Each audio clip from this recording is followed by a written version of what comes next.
अडवाणी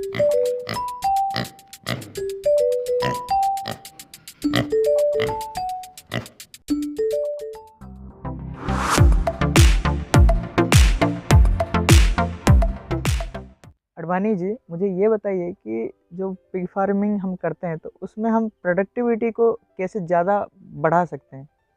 ठीक है। दरअसल ऐसा है कि प्रोडक्टिविटी एक चीज़ पर जो है वो निर्भर नहीं करती है। जी।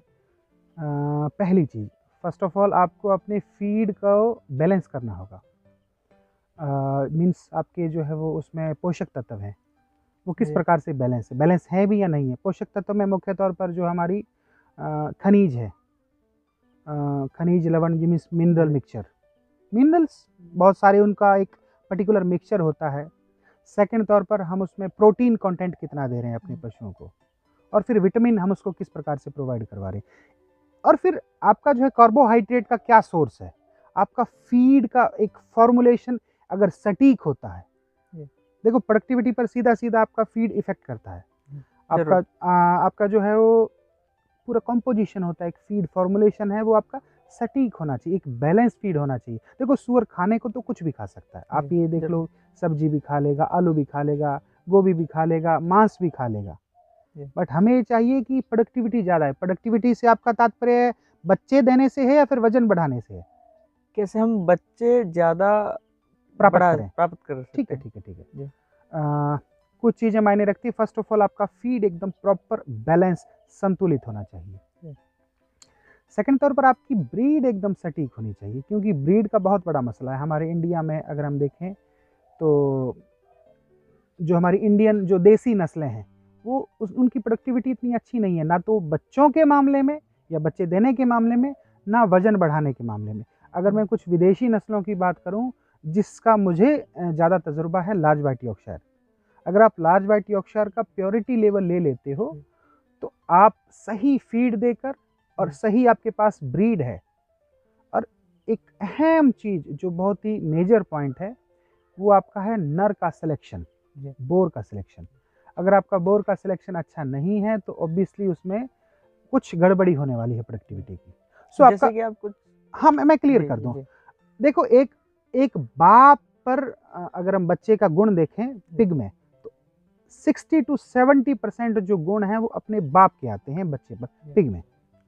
तो आपका जो है बच्चे का बाप है, यानी कि जो आपका बोर है, उसका शरीर एकदम जो है वो हेल्दी होना चाहिए, जी। वो फैटी नहीं होना चाहिए, उसकी लेंथ पूरी होनी चाहिए, और उसकी हाइट अच्छी होनी चाहिए। और इन सब चीज़ों पर उसका जो जिस लीटर से वो बोर आया है, उसमें एटलीस्ट 10 बच्चे होने चाहिए। मैं दोबारा क्लियर कर दूँ, जिस लीटर से वो, जिस माँ का वो बच्चा है, उनके 9 से लेकर 10 भाई-बहन होने चाहिए, मीन्स 10, वो लीटर साइज़ का एटलीस्ट 10 का होना चाहिए। तो वो भी अपना जब आगे वंश बढ़ाता है, तो उसमें बहुत सारा अंतर पड़ता है, बहुत सारा फ़र्क पड़ता है कि प्रोडक्टिविटी। फ़र्स्ट ऑफ ऑल आपकी जो है वो साव को सही बोर से क्रॉस करवाएँ। सेकंड तौर पर आपका फीड मैनेजमेंट एकदम सटीक हो। थर्ड, आपके फार्म का एनवायरनमेंट कैसा है? क्या आप उस पशु को सर्दी में बहुत ज़्यादा सर्दी लग रही है, या फिर गर्मी में बहुत ज़्यादा गर्मी लग रही है? तीसरा चीज़ है एनवायरनमेंट। चौथा चीज़ है मैनेजमेंट। आप पशु को किस प्रकार से उसको खुश रख रहे हैं, मीन्स उसका एनवायरनमेंट इस प्रकार से उसको फ्रेंडली एनवायरनमेंट कर दीजिए कि पशु मस्त रहे। मस्त मीन्स वो उसके दिमाग पर कोई स्ट्रेस ना आए। जी। अगर इन 4-5 चीज़ों का सही कॉम्बिनेशन होता है, तो आप एक बहुत बेहतरीन प्रोडक्टिविटी ले सकते हैं, बहुत अच्छे जो है बच्चे ले सकते हैं। अब होता ये है कि मेरे कुछ जो है पिग फार्मर हैं, उनको ये सामना करना पड़ता है कि वो उनके बच्चे पैदा तो होते हैं, जी। पर वो मर जाते हैं।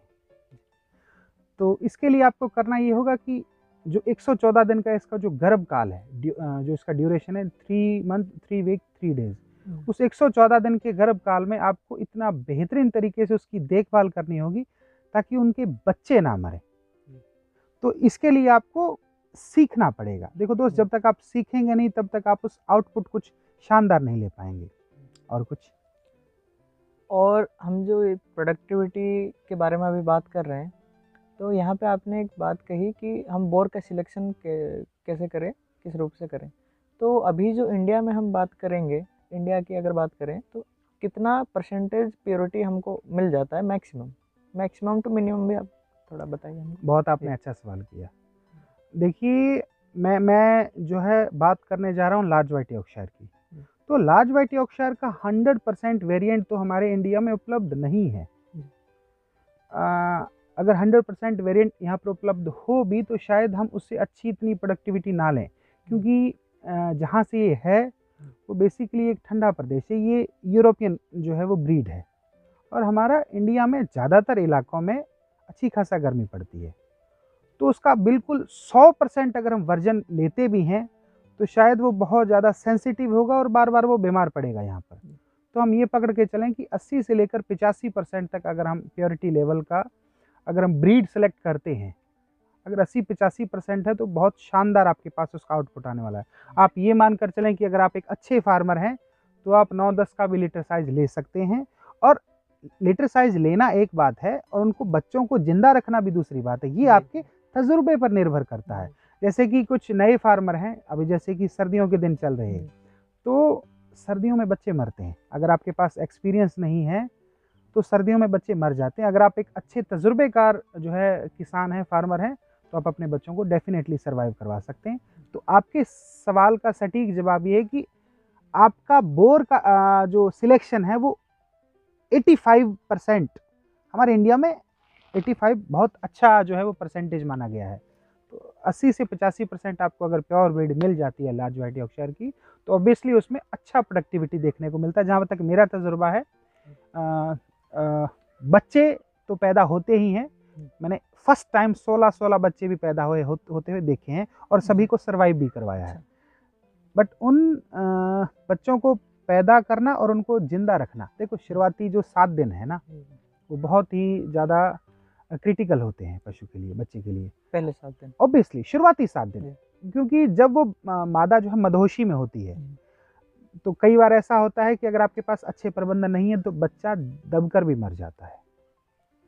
तो बच्चे को दबकर ना मरे उस हिसाब से आप फेरोइंग गार्ड या फेरोइंग केज जो भी आपने प्रबंधन करना है वो कीजिए। और वहाँ पर आप है ना एक आपके सीज़न के हिसाब से, अगर अत्यंत सर्दी है तो आप वहाँ पर कुछ गर्मी का कुछ प्रबंध करें, और अगर अत्यंत गर्मी है तो वहाँ पर उस जो है कैबिन को या अपने फार्म के अंदर के हिस्से को थोड़ा ठंडा रखने की कोशिश करें। अगर ये सब आप कर पाते हैं तो आपकी प्रोडक्टिविटी भी अच्छी आएगी, और फाइनल जिसके लिए हम काम कर रहे हैं ग्रोथ, मेरा तजुर्बा है कि आप 7 महीने में इसको 100 किलो का आप कर सकते हैं। अगर ये आपके जो मैंने चारों आपके प्रबंधन बताए हैं, मैनेजमेंट्स बताए हैं, अगर ये चारों प्रबंधन आपके सटीक हैं, ध्यान दें तो आप इसमें ये बहुत बेहतरीन आउटपुट ले सकते हैं। धन्यवाद।